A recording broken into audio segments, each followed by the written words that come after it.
see what it's like really like. Anyway, today, sit down here, Mr. Tristan. See you guys later. Take care.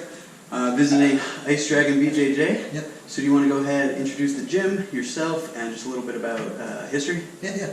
I'm Josh Stevens. Gosh, I started training probably about 11 years ago, just in mixed martial arts.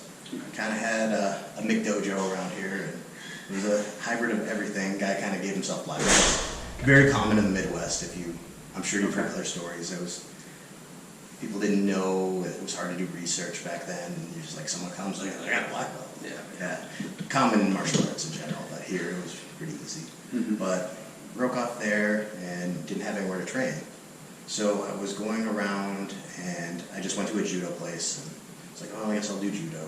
Like I fell in love with jiu-jitsu because we rolled every Thursday. And I met a gentleman named Rob McGow. He's the head of the lockup program. So I believe, don't quote me, but every cop in the country has to be certified in lockup. Rob created the program. He was here training the police. Gotcha. And he came into the judo school because there was nowhere to train. And me and him hit it off. He was here for about a month. And he's like, you can start a jiu-jitsu school. I was like, I have nothing. He's like, well, I'll get you going. I'll rank where you're at. And he's like, 2-stripe white belt. So, yeah, starting a gym as a 2-stripe white belt, big target on your back. But it was hard. It was hard. The first few years were hard. Sanford was supposed to bring Rob out, and for some reason or another that fell through and Rob wasn't able to come out. We couldn't afford, because for the first few years we had maybe 5 guys. Right. And that was what it was, and it was just kind of a little club, and we all got better. Well, I had met George Andrus, the first black belt in the state, and me and him, we got closer and closer, and then finally, 4 years in, we really didn't have a coach. Like, we'd go see George. George was just like, he was really reluctant because so many people came in being like, hey, can we affiliate with you? Can we affiliate with you? He's like, yeah, we'll just see how time goes. And I was the only one who kind of stuck it out for years, just going there, hanging out, and had some really good roles with his guys. And at the end of one of the classes, he's just like, I can't. He's like, I can't have you beating everyone and not have a blue belt. So that's how I got my blue belt and how we affiliated. So it was a good time, and all those guys were phenomenal. Great guys. Like, couldn't ask for a better team. But it sounds like, you're saying it's pretty rough, that starting.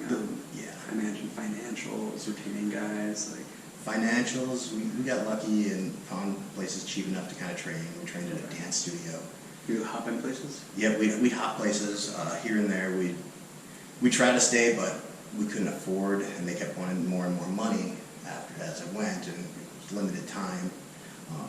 We had these old wrestling mats that we'd carry around with us, and we'd roll out these wrestling mats. We have them actually in Emery's basement still. That's awesome. We had these old wrestling mats, and it took years and years to get more than, like I said, 3-4 years at least, having more than 5 guys.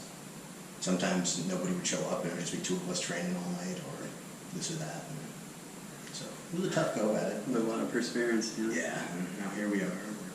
We're doing well now, but it took a while. Okay, so one thing that draws me is names. I love a good name on a place. What's the deal with it? Ice Dragon. Yeah. We thought about just being Bismarck and Bismarck BJJ, and we're like, me and Tyler kind of had more flair. We're like, it's fucking cold up here. So the ice.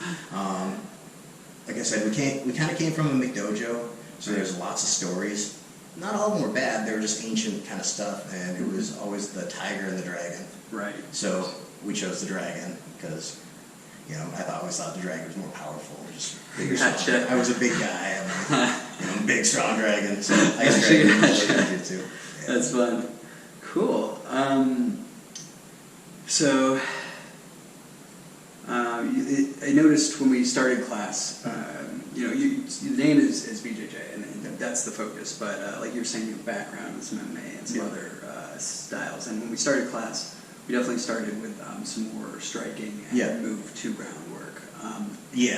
How do you go about deciding your starts and your transitions, as well as just general drill formats? Well, right now, honestly, I just kind of wing it. Like, I've been doing it for so long. The Muay Thai coach, he's out with COVID. He doesn't have COVID, but he's just kind of worried about it. So he's taking a break. I'll teach Muay Thai every now and again, but striking striking isn't the most fun for me, but I don't mind clinch work. Oh, I think you need to have clinch work to get into jiu-jitsu. Stand-up has always been a big flaw in Brazilian jiu-jitsu. Yeah. And it's being addressed. Like as we speak, I just saw a video of Donner who's going to do a video on stand-up. Okay. And which it needs to be. So striking, I've been putting the striking in. We follow all sorts of stuff I learned over the years. Like a lot of the clinch work was Anderson Silva stuff that I found throughout the years. Because I just look at the guys who are really good at what they do. And I'm like, oh, you do this. And then I tinker with it and see what works in sparring. For sure. That's kind of how it moved on. We've had a lot of really good guys come up and show stuff along the way too. That's really cool. Do you find that it's hard to get people to come out this direction of the country, or is it? I've never invited anybody. We have said guys like heads of our teams, like Alex Huddleston. He said he wanted to come to Bismarck. He's the current open weight world champion. He ended up being the coach of one of my buddies who used to come up here to be an engineer, who was a black belt for him and runs his school in Colorado.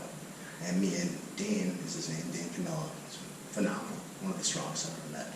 And that's how me and Alex became really good buddies. I was like, we both knew Dane, and Dane's awesome. And they're like, he's like, that's my boy. He got excited because I kept trying to pass his guard, and he's like, I couldn't. I was like, God, I've never had anyone stop me like this. Mm-hmm. And he's like, I think it got brought up. He's like, oh, where'd you learn that? I was like, my buddy Dane. He actually lives in Colorado. You might have heard of him or know him. And he's like, Dane.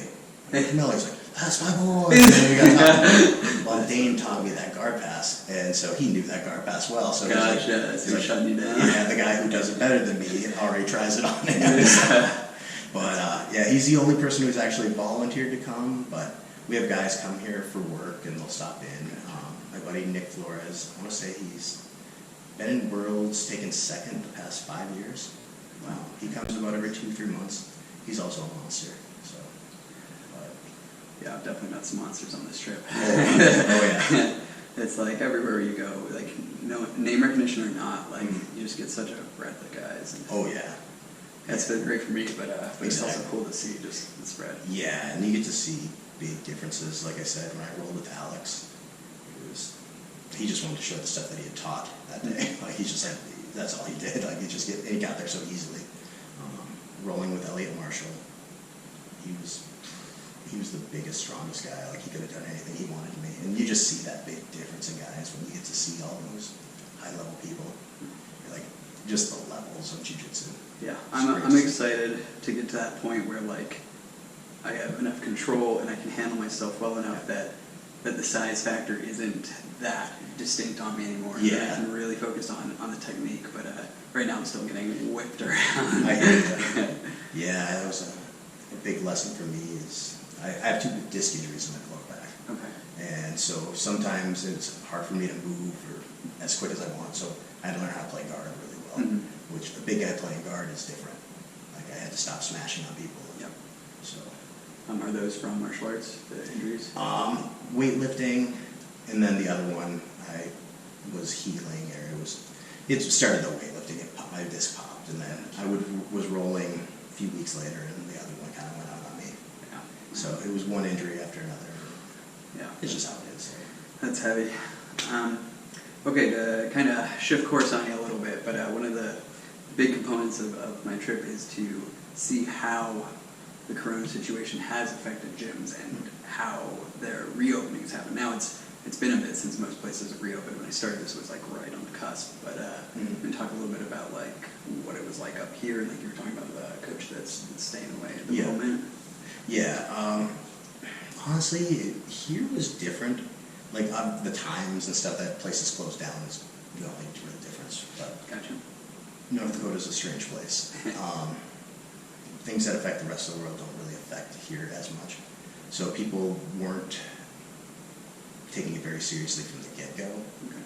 And we were only closed down for maybe a month and a half, 2 months at most. And then we opened back up, and right away we would have hand washing, sanitizing, just wash your face, wash out before you come in. I think for about a month I didn't accept new students. I just said the because there was a group of people, a big group who, we had to say at one point, like, look, we got to close down, but if everyone cancels, we might not open back up, which I'm sure is a very common thing all around. Yeah, there's been a lot of different feedback on that. So there was the core group, which is about 10 guys. They just said, they for sure were going to pay, and other people kept paying too. And then I just kind of did a makeup program. Okay. For the kids program, like tomorrow, I let them train with the adults, which is the one thing that I changed from Corona is adults and kids train together on Tuesdays and Thursdays. So it's just so everyone's here a little bit less, and then to help make up, because kids class is usually 45 minutes, adult class is an hour and a half, so it gives them an extra 40 or hour and a half every week. Yeah. And plus they have a lot more help, and they can see how the adults train. Cool. It's semi-successful.